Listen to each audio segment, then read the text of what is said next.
On parle quand même très peu des pôles à cette COP22. Parler pôles et climat, c'est essentiel. Je crois que vous avez vu de près ce qui se passe en Antarctique. Est-ce que vous pouvez nous en dire plus? Oui, effectivement, on a vu de près, voire de très près. On a touché la glace, l'eau glacée dans cette expédition à la poursuite de l'endurance qui s'est tenue il y a 2 ans, en octobre et novembre 2014, donc sur les traces de Shackleton, explorateur anglais fameux qui a été dans ces régions pour faire de l'exploration pure, puisque les régions étaient très peu connues.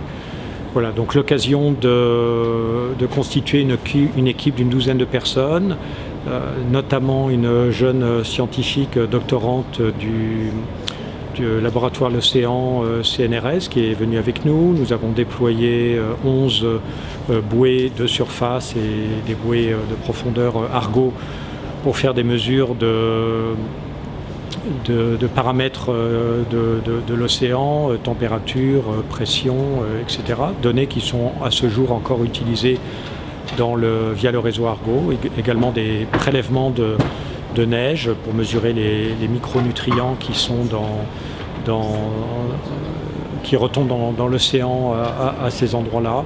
Donc une expédition éco-scientifique, comme j'aime les appeler, très utile pour mieux comprendre ces régions.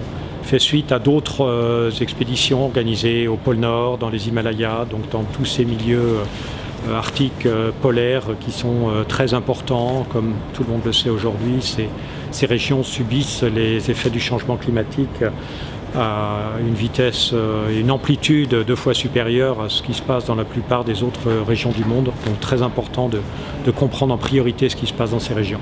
Vous avez voulu que votre film soit utile, donc je crois savoir qu'il a été présenté aux Nations Unies un tout petit peu avant la ratification de l'accord de Paris issu de la COP21.